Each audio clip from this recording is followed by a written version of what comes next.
Welcome. Welcome to Dennis in the Know.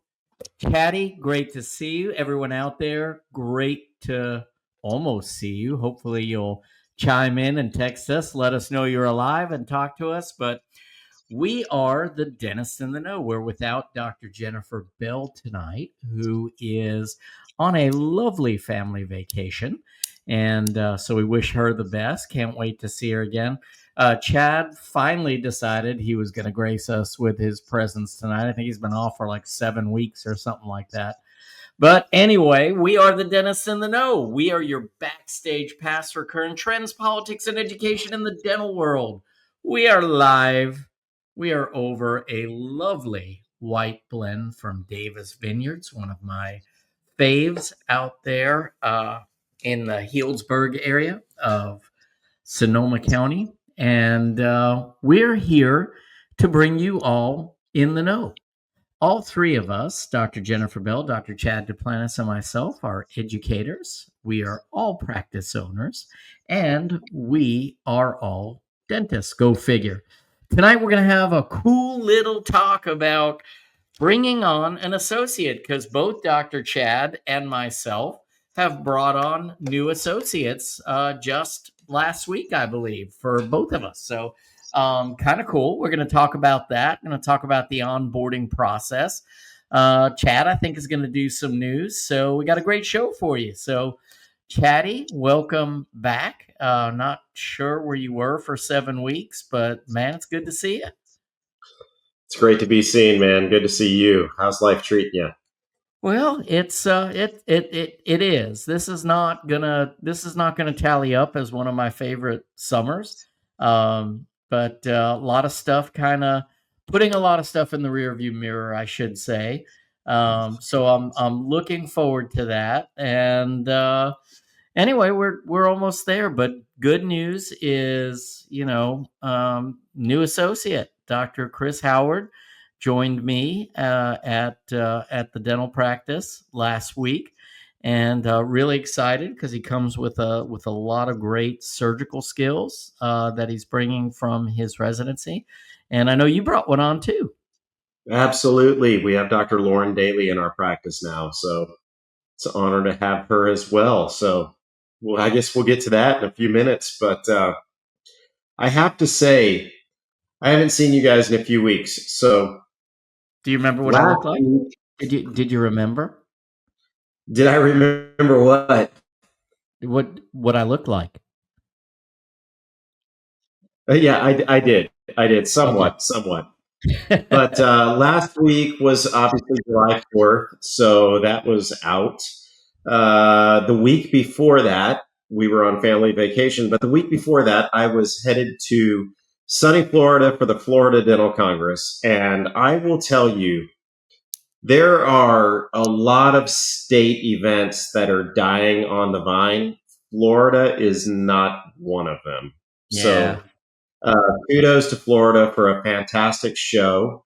Um, got to You know hang who with a else lot does of a good people. job state-wise? Texas always does a damn fine job with their. You know, You're not going to agree. I went this year. I was very Okay. disappointed. I think it's died down quite a bit. I Huh. wouldn't disagree with you in the years past. Um, but I think we also have to look at. I don't think it's just Texas. I think it's the states as a whole are having a struggle Oh, keeping their everyone is. state dental meetings together. San Antonio is a great place, but our profession is changing. Everybody's looking towards more types of continuums and whatnot versus state dental meetings. I mean, um, whereas with Florida, I think that Orlando is always a hot attraction. You've got some great amusement parks there. Um, I wish that things were different because the state conventions and the ADA, I mean, they're not going to be doing it anymore after this year.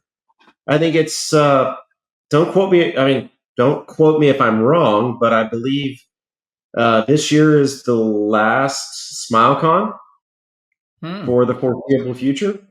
So, they're noticing a drop in attendance, but it used to be such a great time for camaraderie and not necessarily just education, but just togetherness. And Florida was really hopping. It was impressive. Yeah, I'm really glad to hear that. But Florida has traditionally done a really good job with their state meetings, and really well attended. And Illinois is another one that tends to do pretty well with education.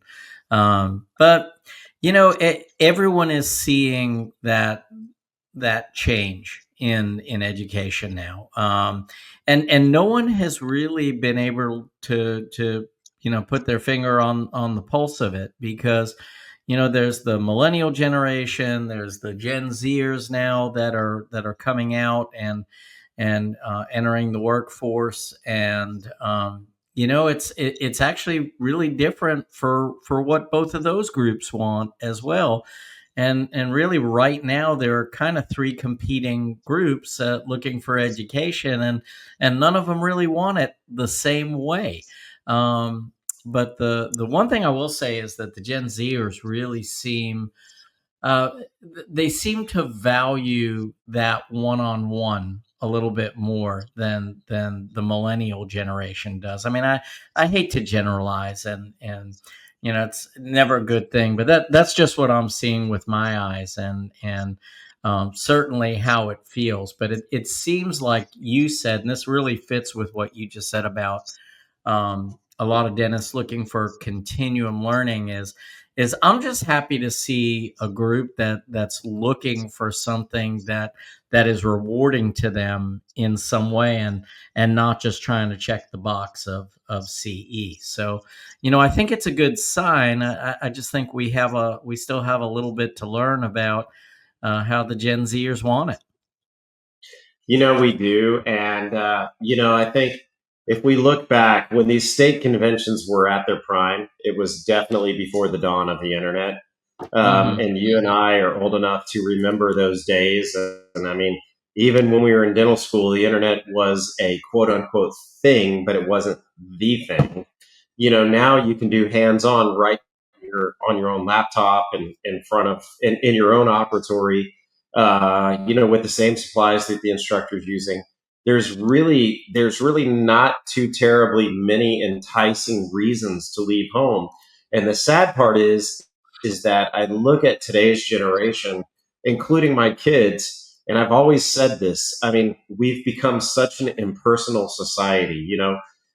We'd prefer to text rather than talk. We'd prefer to FaceTime rather than actually visit.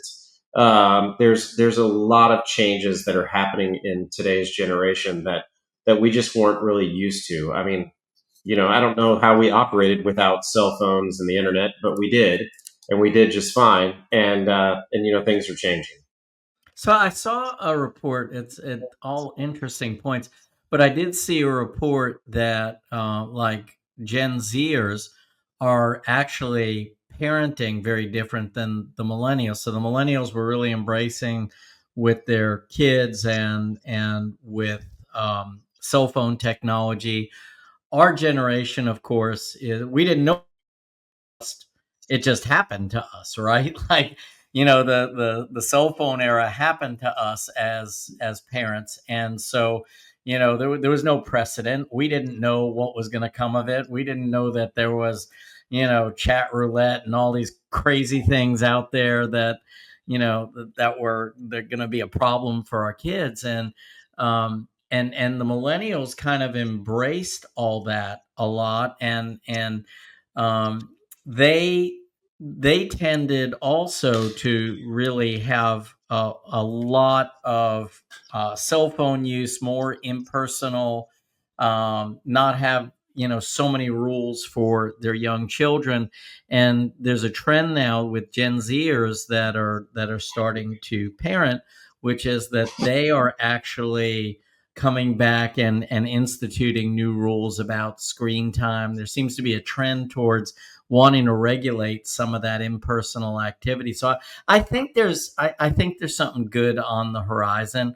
I still think, um, we're going to see a resurgence of live meetings, but in different format than what they used to be. Like you said, not in the form of a state meeting where you have 8,000 lecturers, but more in the form of focused learning and continuum learning. But it's just interesting. It's just interesting watching it change and how much it has changed. I would agree. It's just it's sad, but it's kind of we just need to figure out a way to navigate the new norm. Yeah, that's all. So Well, we've been doing that since COVID. So what's one more year, Chad?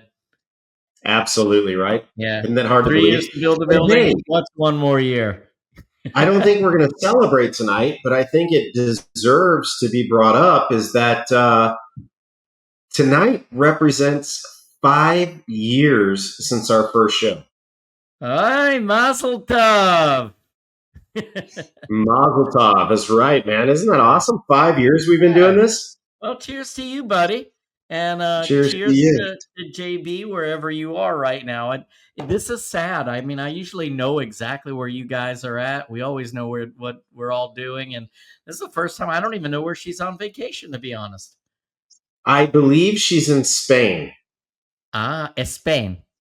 España. And the only reason that I know that is because her son posted a story on Instagram yesterday, and it said something about Barcelona. So, I think they took their kids to Spain. Barcelona. Barcelona. Barcelona. So, hey, you want to do a little news before we get Go going? ahead. Yeah, let's do it. Yeah, All right. I'm. You actually really impressed me with the news the last time you did it. So let's see if you've upped your game even more. Well, there's a couple things that we're going to talk about, but the first thing that I want to bring up is that this is a study that came out, or a survey that came out in June of this year, and I don't really know where it ranks based on, but I found it rather interesting, and so I think it has definite implications for our profession, but it is according to the CareQuest Institute for Oral Health. They did a 2024 State of Oral Health Equity in America survey, and they found out that an alarming 27% of U.S. adults, which is roughly 72 million adults, do not have dental insurance. The figure stands in stark contrast to 9.5% of adults of that same, demographic. Only 9.5% don't have medical insurance. So this really highlights, they stated, a persistent and growing gap in healthcare coverage. Now, if we think about that for a second, 27% of adults don't have dental insurance. 72 million adults don't have dental insurance. Some of us may see that as a problem.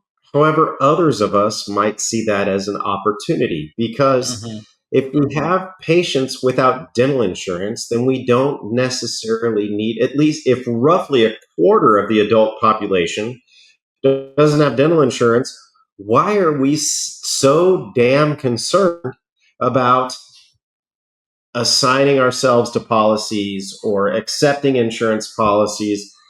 And so what I see coming from this is I see a lot more practices moving towards the fee-for-service model in their own private practice. I've been fortunate enough that we've been doing it for the past 25 years that I've been with this practice, but I see that's a huge opportunity for practices from that news. And then the other thing that I see from that news is I see the opportunity for every single one of our practices to offer some sort of in-office membership plan that you can create yourself, or you could utilize a company such as Clear. And there's others out there. Clear just happens to be the first one that comes to mind. But you could utilize one of those companies or do it yourself and create an in-office membership plan so that you can allow those patients who don't have dental insurance to continue to see you for dental care, offer them an annual subscription fee as well as a discount on services that are provided outside of that annual subscription fee. It's done wonders in our practice, and I think that it can do wonders in any practice. So that's news item number one. News item number two, I think this is fascinating too, and I want everybody to really listen to this because we've been talking about it for years. The headline of this article is Over-the-Counter Pills Better Than Opioids After Dental Surgery. Now, we've been hearing this for years. I can't tell you the last time I've written a prescription for a narcotic. And I want to say I've probably done it 2 or 3 times over the past 10 to 12 years. But I think in 2014, maybe 2017, I can't remember the year, they changed the requirements and the laws for the state of Texas as far as prescribing opioids. And the weekend calls of the people whose prescriptions flew out the window, or the ones that were calling from the nightly motel, or so on and so forth, all of those calls all of a sudden stopped. Now, this study was published in January of 2025, January 5th to be exact, from the JADA, and they recruited 1,800 patients that underwent surgery to remove impacted wisdom teeth. Over the week following surgery, patients took medication every 4 to 6 hours as needed for up to 20 doses. Half of these patients received 5 milligrams of hydrocodone and 300 of acetaminophen. The other half took acetaminophen 5 milligrams and ibuprofen 400 milligrams. The people given the combination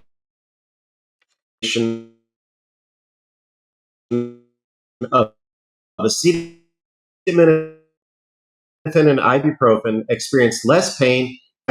I think we just went blank for a second. I don't know what happened. StreamYard sucks. But I will say that we have truly proven that acetaminophen and ibuprofen, the combination of those two, which just also so happens to be the formulation of the very popular Advil dual action, is more powerful than the narcotic pain relievers, and patients are experiencing less side effects, better sleep, less pain. That's what we want. So And you don't I get the think the withdrawal proof's in the effect. pudding. That's the key. Absolutely. Or the addiction potential. Yeah. And finally, this is more of a public service announcement than anything. This is the assumption or the announcement we're going to be removing fluoride from a free ebook, and it highlights 80 years of research and practical experience that support community water fluoridation. It's in a question and answer format. It details effectiveness, safety, fluoridation practice, public policy, and costs to help dentists, policymakers, and the general public make informed decisions about fluoridation.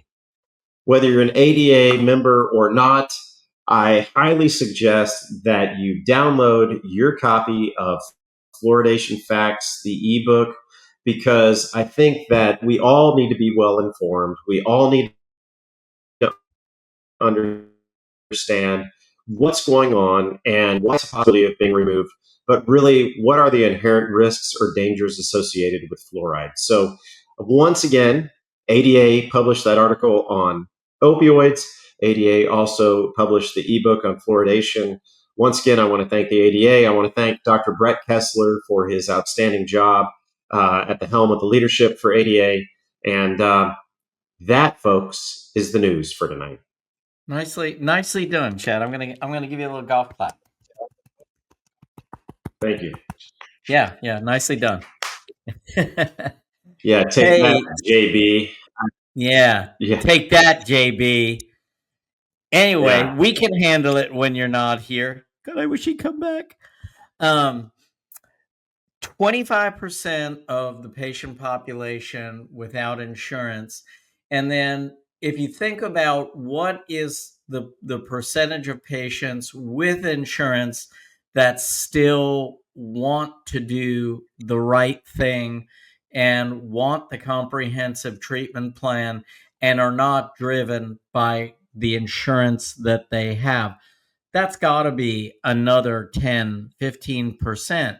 So, you've got at least 35, 40% of the active dental population that's really looking for quality care.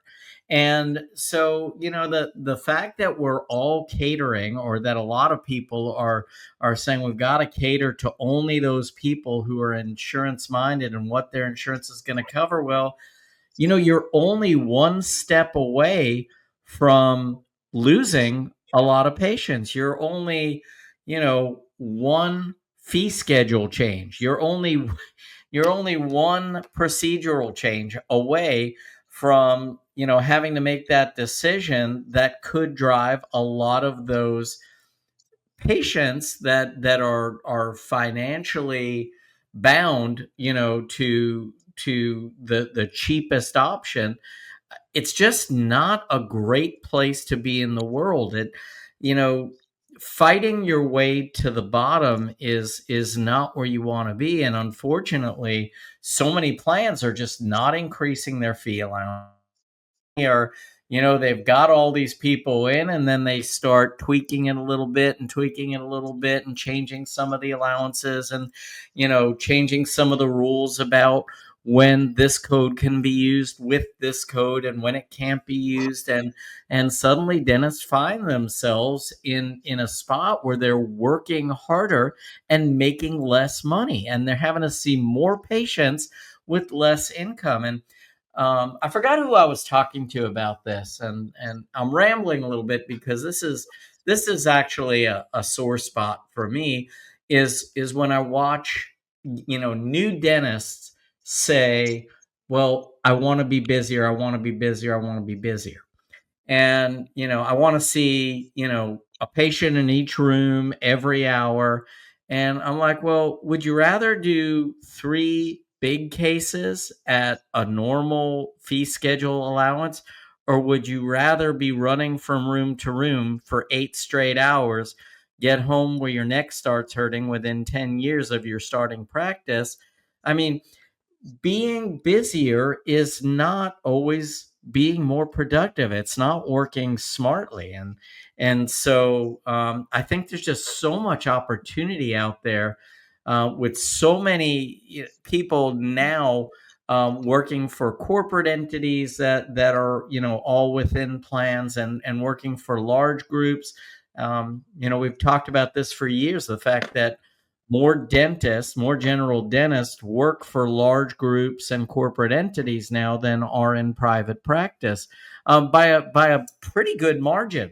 And so there's this huge opportunity for everyone on the other side of that to say, hey, let's not cater to every insurance. Let's be fee for service. Let's do quality care. And maybe you don't have to see 20 patients in a day to be profitable. Maybe you can see 3 or 4 and have an amazing day that you go home and say, man, I want to do that every day. Well, But hey, I've got a story that I want to share because this is a story that I think patients need to hear. I know this is for dentists, but a lot of us have probably dealt with this. We have a lot of patients that end up leaving our practice to go to an in-network dentist, right? So you leave to go to an in-network dentist, and the old joke is 3 words: they'll be back. they'll be back. And it just so happened, and sometimes it's within a couple months, sometimes it's within a couple years, sometimes it's several years down the road. So, anyways, I had this delightful family that came to me years ago, and last week they called and they wanted to come see me. The wife wanted a second opinion, so she comes in yesterday with this treatment plan from a practice, and unfortunately, she had already pursued most of the treatment plan. She, within 3 months, had scaling and root planing with, mind you, not one pocket over 3 millimeters, unless you created a over 3 millimeter pocket. That had been the history in our practice over the past several years. And then that had been the history based upon the findings that we had yesterday. In addition to that, she was told that she needed several fillings. And I'm not going to lie, the dentistry that was done was actually very good. So I give them kudos for that. Um, but the real kicker is that I don't know about you all, but when we do scaling and root planing, we usually have them back a month later to fine polish and just make sure that everything's kind of tidied up. And that appointment in our practice is another full hour appointment after the scaling and root planing. She went in, they examined her with Mirror and Explorer, told her that everything looked good. She got charged for a cleaning. I can't remember what the coding was, but I saw the fee. And what amazed me is all the fees that were outside of the scope of what was covered under the plan that she was charged every single time that she went in. Um, Oral cancer screening fee, um, digital impression fee. There were so many fees that were on there. And if you add all of that up, it's way more than what it would have ever cost in our practice. Yes, some of the fees were lower for some of the line items that were covered by insurance because those are contracted, but there were so many fees that weren't on the plan that were just feed out every single time. And, smart patients get it. Smart patients really get it, and They it do. was really disheartening. And quite frankly, I wish I could have published the treatment plan without any names on it because it's a disservice to our profession. Quite frankly, it's the reason that when you go into a local neighborhood social media app, they're asking for an honest dentist in the area that's not going to nickel and dime you, which is something that I saw just earlier today. Um, it's sad. It's Yeah. really sad.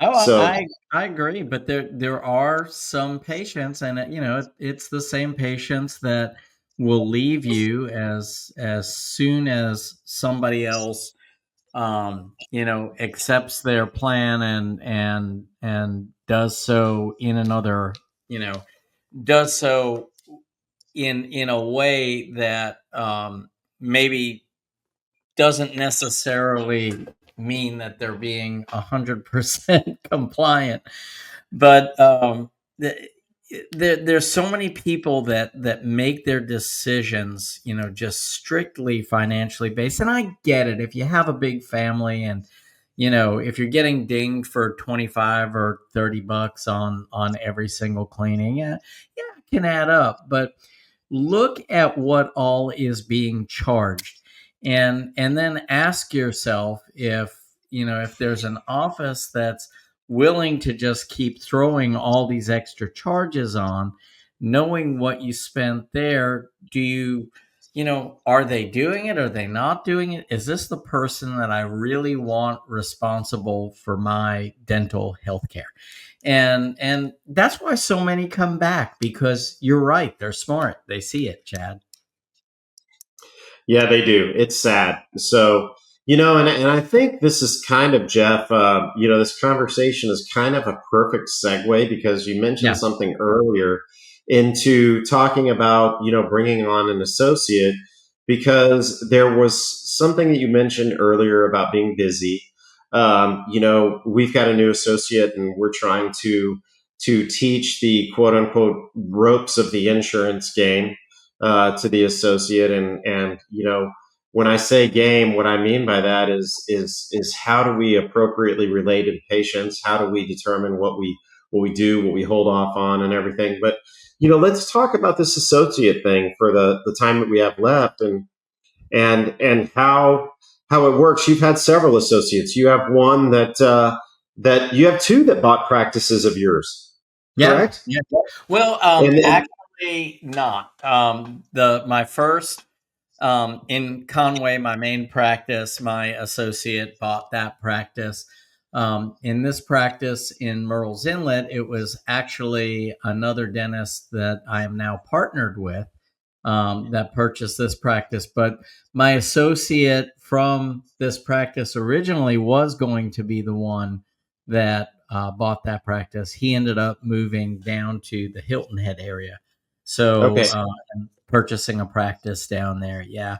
But, it's bringing an associate on is, I mean, you're hopefully setting this up for a future partnership. To me, that's how I've always looked at an associate is this is not just somebody to come in and flip the burgers. This is somebody that in an ideal world, I could also develop a retirement strategy or an exit strategy and know that my patients are being taken care of. And I don't know about you, but every associate that I've hired has been with that kind of a mindset, not just trying to find somebody to fill the space or to bill out fees, but to find somebody that will continue the kind of patient care that I tried to provide, and somebody that will do so,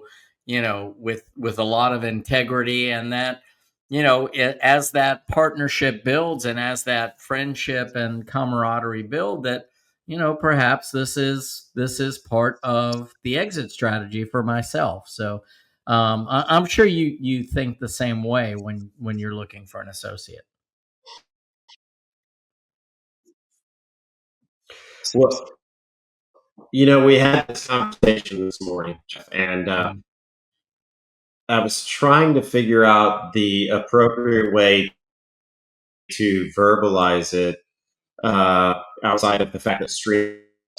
But I was trying to figure out the appropriate way to verbalize it, and I said, Jeff, there's a couple of ways that you look for an associate or an associate looks for you. And the first is it a profitable decision? You know, I mean, of course, we all want to be profitable in what we want to do. Is it a business decision? You need somebody in there to just churn profit for your practice. And that's not necessarily wrong. But, Right. I really think that the second decision that you need to look for is it a practice decision? Is it what's best for the practice? Is this person that I'm looking for, do I want them to come in and make money for me, for us, for whoever? Or do I want them to come in and provide the same quality of care and create the same loyalty and trust that we've been doing for the past however many years?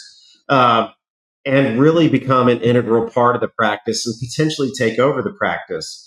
And I think that there's not necessarily anything wrong with either mentality, but that's one of the first questions that you have to answer. What's your reason in looking for an associate? Is and I think there's a big distinction there. Is it a profit or is it a potential? And because the potential can be extremely profitable as well. Well, and the other side of that too is, associates that are looking at, yeah, they're well educated now in, what the corporate world looks like versus what the private world. And I think a lot of them are seeing that opportunity in the fee for service world. Um, I feel like their priorities, at least the people that I had the opportunity to interview this last go around, just seemed to be a way better pool than what I had been introduced to, say in over the last 10 years, and I was really impressed. The questions that they were asking, and the wanting to build a future, and so as a fee for service provider, you have an inherent advantage with most associates that really value the things that make you want to be a fee for service provider and not corporate, right? So you have that inherent advantage already.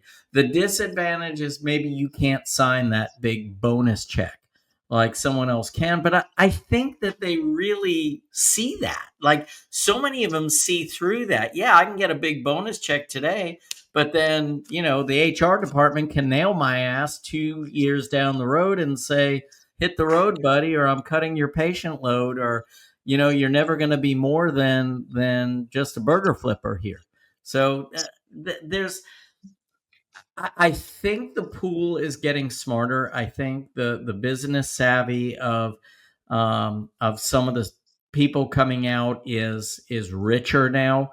Um, we still talk about clinical skills maybe not being where they were, but again, I'm only looking for somebody. If I'm looking for that care that I feel comfortable turning over, I'm only looking for somebody with residency experience at least anyway. I'm not taking someone that is fresh out of school, or at least I'm not turning over the reins to them, to start going at it until, there's been some kind of an apprenticeship or residency done. Well, it's funny that you say that. I kind of looked at both ways as well, and I think that our associateship. I mean, we'll talk about this, but our what we were looking for. I've got a partner that's nearing retirement age, not necessarily quite there yet, but knows that his days are close. He wants to dial it back, but he still wants a hand in the practice, and so we wanted somebody that wanted to kind of grow with the practice, kind of see how we do it. So, you know, that's really what we were looking for. Is we've got a wonderful young doctor right out of school, really excited about her, and we just were totally forthright. We're going to have you in the practice. You're going to be here clinically, but you're also going to be here hopefully to learn, because private practice is way different than dental school. In the first few days, I'm extremely impressed with her skill set and knowledge. Um, but that was it for us. It was the perfect fit because she was looking to grow with a practice. She was looking to learn from a practice. She understood that she didn't learn everything that she needed to in dental school. And so, I've spent these past few days with her, just really kind of coaching her. And my favorite phrase is, I, if I ever sound like your instructor, stop me, because I Mm-hmm. don't want to be your instructor. I want to be your mentor. And that would be the greatest honor if I could be a mentor to you. So, if you feel that I'm telling you how to do things, that's not what I'm doing. I'm telling you what I would do in that situation. And, there's some fear and trepidation that, quite frankly, I didn't have when I came out of dental school. But I think the days and the time have changed quite greatly since we came out of dental school. I mean, just in speaking with her and other students, they don't get near the experience that we Right. received in dental school. And I think COVID had a huge part to do with that. Yeah, yeah, no doubt. But what you're talking about, Chad, is that's true apprenticeship. And if you have a doc in the practice that's slowing down and can really offer that mentorship, that's apprenticeship. And you're not saying come in and I'm going to turn you over. So it depends on what you're looking for. I'm in a different situation because when I am not in that practice, I'm gone. I'm not there to Yeah. be mentoring and doing all that great stuff. So the last thing that I want to do is just turn that over to somebody that doesn't at least have a residency experience. But if I were in your situation and had a doc that's wanting to slow down and had the opportunity to really mentor someone, then 100% attitude and ideals and goals and alignment of values are what is the most important thing. And speed comes, and if that's not what you need at that point, I think that's a great way to bring an associate. And it's just, in my case, I didn't have the opportunity to have someone there, 4 or 5 days a week for mentorship. I'm only there a day and a half in that dental practice. And so that's not comfortable for me to say, okay, I'll mentor you a day and a half, but the rest of the days just, you know, Good luck.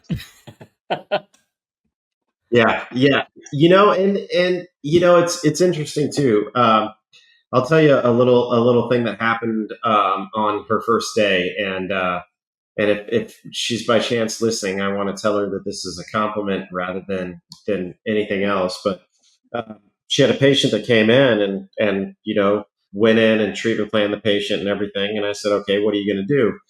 Well, I think that we need to do several fillings. We need to do a few crowns. We need to do a few implants. I said, okay, well, what about this tooth right here?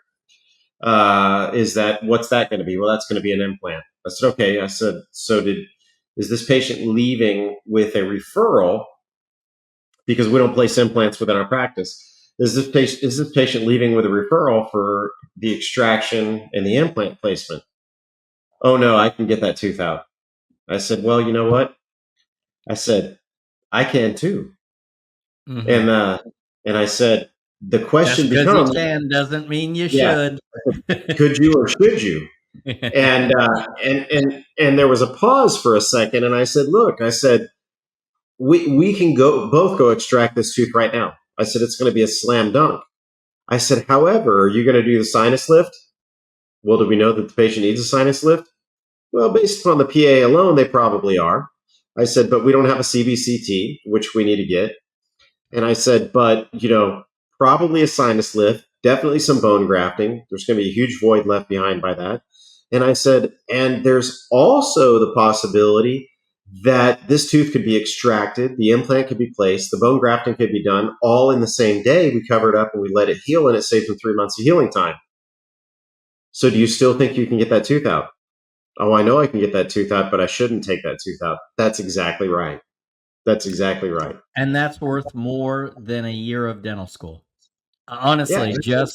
just moments like that, good teaching moments. Um, again, and it's why I've always loved continuum learning. I've always loved, having a mentor, somebody that just asks you those kinds of questions and just, you know, makes you realize that, hey, these last guys cared, about more than just how much money they were bringing home at the end of the day. And maybe I ought to think in a manner similar to that. It's, you know, it, it's so much more about attitude and your willingness to want to provide the highest level of care. That is probably the first, and most important piece to being a good dentist in my eyes. So let's talk about this for just a second. So, switching gears, we're still talking associates, but let's talk about what, how did you go about? Okay, so you found somebody. Let's start there. Where can you find these people? How did you find your Yeah, associate? Craigslist. Really? It was You're Craigslist. kidding. It was MD male dentist looking for M or F dentist. I'm, I'm like, shut up. How did you find your associate? Actually, the one that is with us now actually came to us through a practice broker who Okay. yeah, and it was actually the practice broker that handled my practice, and she knew we were looking, and he was in a residency at the medical, well, it's not the Medical College of Georgia now, it's Augusta University, I think, and whatever the name du jour in Georgia is now. But so came from her.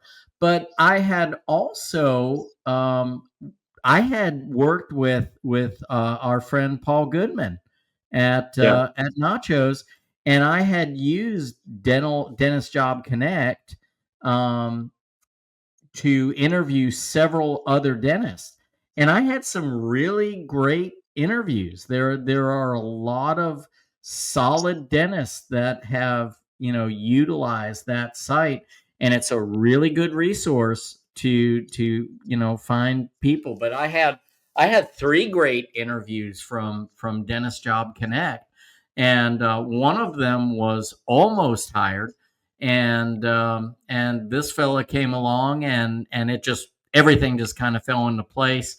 Um, it was interesting. So I want to ask you the same exact question. I want to find out how you met your associate, but then I want to follow that up with another question. And just so I don't forget, I'm going to put it out there in the ether.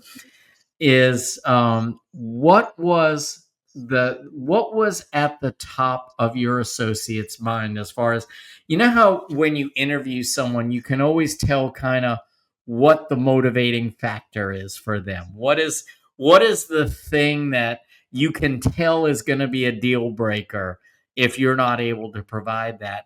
And what was really interesting was that for this associate, he said to me, can you tell me that you won't make me practice in another location? Can you tell me that he has two family, and he said, I just want to be stable and be here in Murrells Inlet, and I just want to know you're not going to take me and make me go work somewhere else. That was kind of like one of his biggest points, and one of his biggest priorities. And I found that really interesting, which, and that was great for me, because I'm like, here's someone who wants to be a part of this community. I mean, that's one of the best things you can find in a dentist. So I want to hear how you found your associate, and then I want to hear kind of what you feel like your associate's most important priorities were. So interesting. I mean, I think sometimes you find something that's just kind of like a diamond in the rough, or just kind of serendipitous the way that it all works out. But um, there was a young lady I met at David Rice's event. I went to an event that David Rice held in Dallas last year, and it was an Ignite DDS event. David does so much for the profession and for the Mhm. careers and the He is amazing for young dentists as far yeah, as helping them decide what they want to do. exactly, for their confidence of the young dentist. He just really does a great job of boosting Yeah. confidence of the young dentist. So, anyways, David had an event last year in Dallas, and I went, and I ended up meeting this young lady who was best friends with a neighbor of mine back home. She was from our hometown. She was good friends with a young lady down the street, and we just kind of hit it off. And I said, why don't you come shadow me one day? I said, you're welcome to come anytime. Well, I mean, within 2 weeks, she calls me and says, hey, I'm off this week. Can I come shadow you? And I'm like, absolutely. So she comes in. Well, my ulterior motive was, I like this young lady's personality. I think this may be a great fit for our practice. So she comes in, she shadows me, and lo and behold, not only does she shadow us, her whole family becomes patients of our practice, which is an honor in itself. But I said to her that day, I said, "What are your intentions after you graduate from dental school?" She says, "Oh, I'm dating this guy. He's becoming an orthopedic surgeon. He's in residency in Kansas City, and I got to go up there with him." Well, what are you going to do up there? Well, I'm just going to work in this practice. I'm going to work for a DSO. I've got a job. I'm like, oh, that's great. I said, well, here's the deal. I said, do you know anybody in your class that's just like you that's looking for a job? She says, well, maybe. Let me think about it. So, anyway, she gives me the name of Dr. Daly, who's now working with us in our practice. Called Dr. Daly. She came out. She already had a job offer. I mean, she was going to go work for this practice. And having kids very close to the same age as her, I didn't even know how old she was at the time, but it was just kind of an assumption on my behalf based upon, her stage in life. Um, I was like, ooh, as a father, this practice that you're thinking about going to work in is really not that great. And there were a bunch of red flags. I'm sure it's a great practice, but basically it was a practice that had sold to another doctor. The previous doctor that had sold the practice was working in the practice. The new doctor that had bought the practice was putting all these restrictions, like a DSO, on the practice and all of Mm. these production goals and everything. And the young doctor had never interviewed with the owner of the practice, just interviewed with the doctor who was no longer the owner of the practice. There were just so many red flags. Mm-hmm. And I just said, look, I said, I'm going to give you some advice. I said, I don't care if you work here. I don't care if you work wherever. I said, but one thing that I will tell you is that this deal just sounds kind of shady. And I said, and as a father, um, I would suggest that you really look into what you're getting into before you do that. And Yeah. she was like, no, I really appreciate that. I said, no, I said, I'm not telling you not to go work there because all I know is what you're telling me. I said, but what you're telling me just doesn't sound right. And it sounds like there's just a lot of questions that remain to be answered. And so anyhow, at the end of that day, she said, are you looking for somebody here? And I said, well, yeah, we are. And she goes, I would like to officially throw my name in the hat as an interested party in this Yeah. position. I Love said, it. okay. And so we had a couple more visits. We never had a working interview. I I knew based upon who I was dealing with and her accolades and her presence, her attitude, her personality, that this was a really good fit for our practice. And that's just kind of how it worked out. And I think you asked earlier what the red flags were in her coming to work for our practice. And honestly, there Like were none. what was important to what could you tell was really important to her?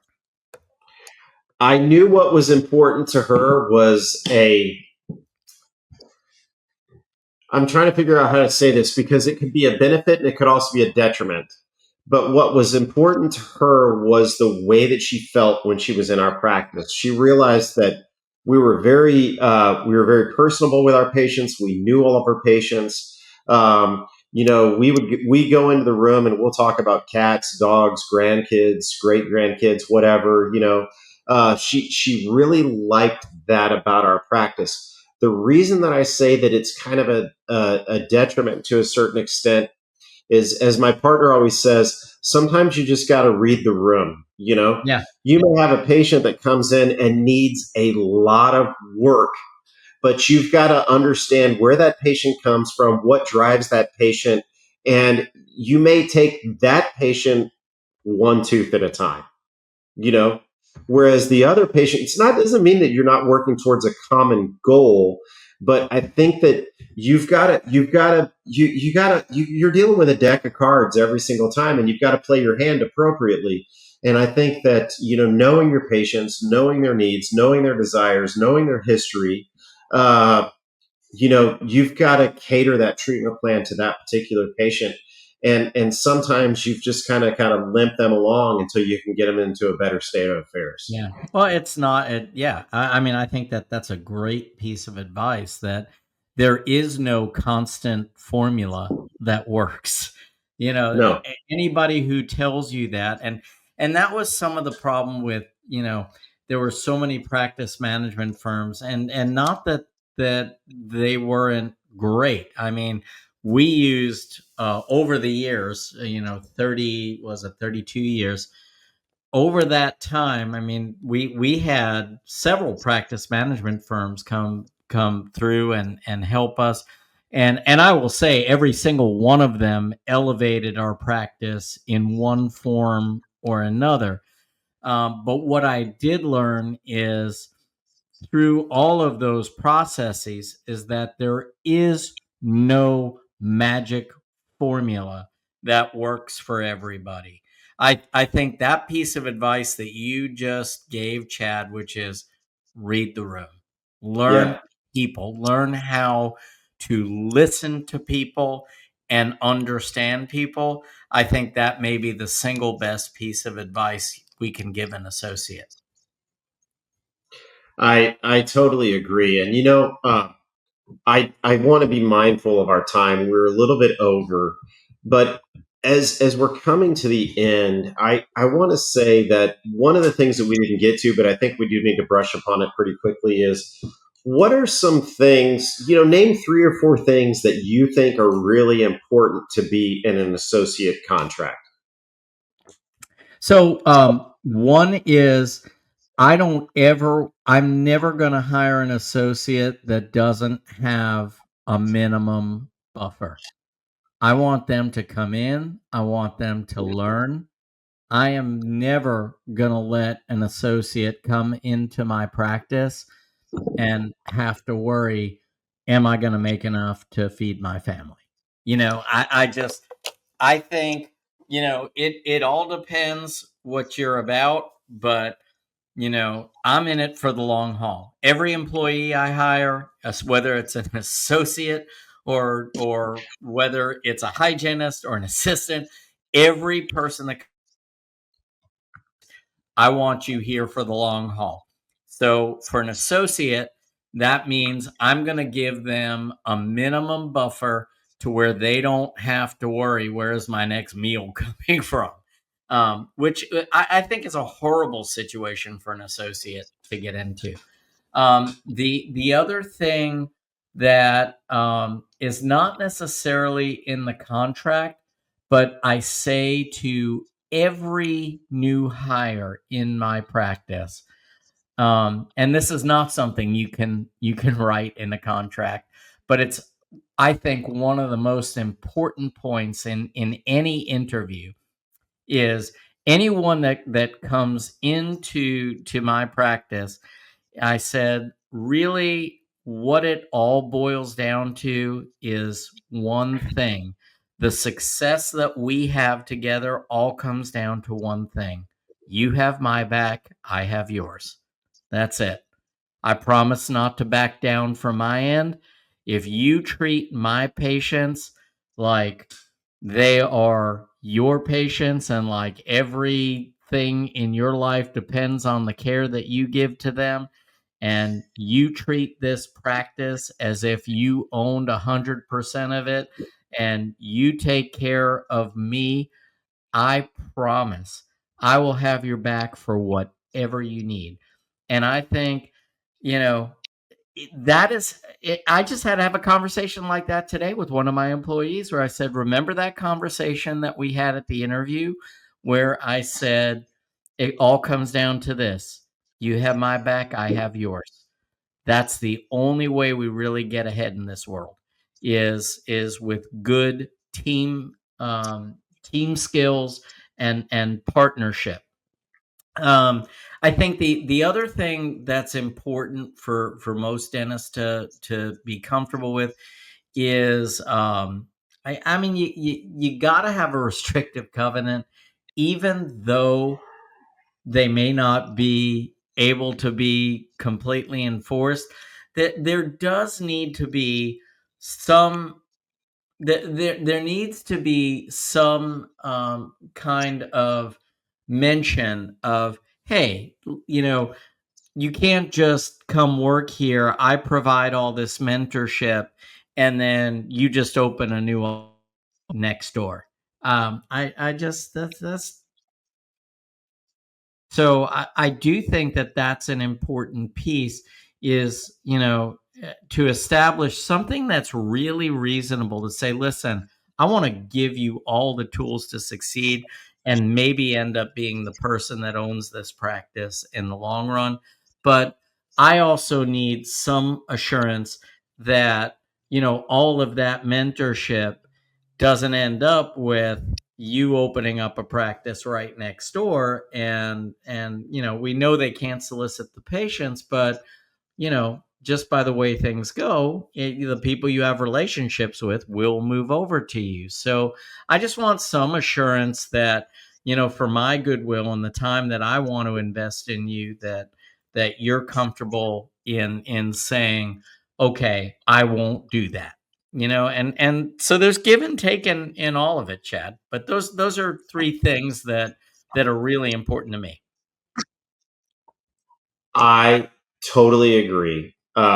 I think everything that you said is spot on. I mean, the first thing that I was going to mention was the daily minimum, and I agree with you so much there. And I mean, in Texas, the minimum wage is $7.25 an hour, and I want to make sure that our associates are getting at least $7.75 an hour. So I want to be just a tad above What a guy. that minimum wage, just to make it enticing. Because the last thing that I want them to do is leave and go and flip burgers. Okay, Right. so but no, I think a daily minimum, and I took it one step further, and this is interesting. So um, maybe I'm wrong, maybe I'm right, but this is the hard ass in me. Billy Joel That, had a song like that.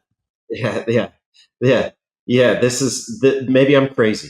Um, this is the hard ass in me, in that I saw a post the other day, and this kind of reaffirmed what I did. I'll get to it in a second. But the post was that, hey, I'm working in this associateship job. They want me there from 8 to 5 every day. I've been there a few months. I'm not busy enough. I live 2 minutes from the practice. If they need me by 11, call me and I'll be there by 11. And, I will see the patient. I will do whatever. I can be there for an emergency or whatever. That's a bullshit mentality. I'm Yeah. sorry. That's a No, bullshit agreed. mentality. Yeah. When I started working as an associate, I was basically building my own practice within a practice that unfortunately backfired on the dentist that hired me. However, I want the associate to build their own practice within my practice, even though it's our practice. I want them to have patients that want to see them. I want to have them to have patients that don't want to see me, that want to see them. And I think the only way that you're going to get that is if you're there and you're interacting with every single person that comes through the door. Every single person I want you to say hi to. We're making sure that we introduce her to every single person that's there in the practice. So what I did, rather than daily minimum, is that I divided it up and made it an hourly minimum. So in order to get the daily minimum, you got to be there every day. Yeah. Because the only way the practice is going to grow. If I hung a shingle and I decided to open up a dental practice and I said, hey, I'm going to open up a dental practice, but you know what? You just call me. And if you want a 9 o'clock appointment, I'll be there at 9. If you want to come at 3, I'll be on the golf course until 1:30. I'm going to go home and shower and shit. If you want to be there by 2, I won't even shower. I'll just be there by 2. No, that's not the way our practices are built. Our Yeah. practices are built by us being there, by us being involved, by us getting to know people. It doesn't mean that we have to have our hands in our patients' mouths for 8 hours every day, but we have to be involved in every aspect of patient care for 8 hours a day. And so maybe I'm a hard ass, but I changed it to an hourly No, that's minimum not a hard ass. I actually guarantee. love that thought process, and yeah, it is. It's about being there. I mean, I've known many dentists who started practices like that. That they're like, oh, I don't have anything till 12, so I'm just going to go golfing, and if the girls need me, they're just going to call me. I'm like, no, that's not how you build a practice. You are there for any person who walks by, walks in the door. You use that time. Yeah, I don't care if you're watching videos on how to use a bitine ring and a sectional matrix. You use that time to build and grow yourself. And so you're more prepared for whatever happens next. But I think that I love that, Chad. That's great. So, number 2, uh, I agree with the restrictive covenant, but that's been a big deal in Texas right now. And so, yes, there is one in our contract. But number 2 for me is the CE allowance. Oh, And 100%. when does it start? Because, you've heard me say this before, and I speak from experience. I wish that I would have listened to 50-year-old Chad when I was 20-year-old Chad and said, hey, reinvest in your education because you don't learn everything you need to know in dental school. You know, you make a damn good living coming out of dental school. Take a portion of that, sock it away, and start putting it into education. So Yeah. that's number 2 for me. Single best And investment in dentistry is in quality CE. Yeah, exactly. And it sure as hell isn't coming from you and I. Yeah. So, I disagree with that. I'm teasing. And you know, I don't know. I think I don't even know if I have three, but those were my two kickers. You know, everything else was pretty standard. But my third is to make sure that you have an experienced party writing this that has the best interest of both parties in mind as they're writing it. Um, and you know, give the associate the opportunity to look over it, make suggestions, because quite frankly, even though the person writing it is supposed to be very smart, they might miss something. It might be a standard one that they put together years ago.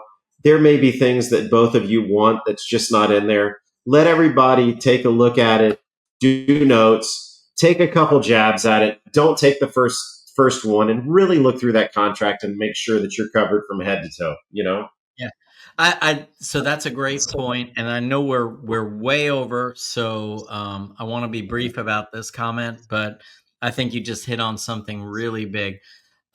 It is important to have someone who has written many other dental contracts and has worked in dental and is familiar with that world really be on top of your contracts. You may have a friend-in-law, you may have other business attorney associate friends that say they can do it. And yeah, I mean the contract itself is not difficult, but honestly, getting into contracts is easy, getting out of them is difficult. So, you know, the little bit of extra money and finding someone with the expertise that really knows the landscape of the dental profession, I can't I cannot say enough how important that is when you actually develop a contract for an associate. Because if you just write it yourself and go on like a legal Zoom or something like that, the problems are not at the beginning. The problems are in the middle when the thing comes up that isn't properly addressed in the contract. I agree. Yeah. Well, dude, I think that was a real spirited conversation. It was Yeah, great show. wonderful. I Loved it. hope some people got something out of it. If you did, feel free to drop us a note. We are certainly here to help. I am by no means an expert. This is our first rodeo. It's actually our second rodeo, but I look back on some of the things that we did with our first rodeo, and maybe we didn't do it the right way. But that's not a knock on us or who we had. It's just a knock on inexperience. But you know, it's worth the effort, the time, the money that you put into it. To get the right person in place and show your loyalty to that person and show your eagerness to see them succeed within your practice. So I'm proud of the way that we did it. I know that Jeff has had experience in this. Always proud of the way that he's done things. But we'll certainly provide you any links that we have. Our good friend, Dr. Paul Goodman, Dentist Job Connect. I know he's got associate contracts. David Rice is fantastic with associates, and he's got contracts as well. We'll connect you with the right people. And, if you're trying to get a contract together, whatever you're doing, just feel free to reach out to us. That's what we're here for. That's why we're in the know. So with all Absolutely. that, let's have a great night. Have a great week, folks. And we look forward to seeing you next week. And I think it's just Jeff and I again next week. But you know what? It's going to be a hell of a time. So good night, everybody. Good night. And that wraps up another podcast for Dentists in the Know. On behalf of Dr. Jennifer Bell, Dr. Chad Duplantis, and myself, remember that we've got a great profession, so let's make it a great day, Dinks.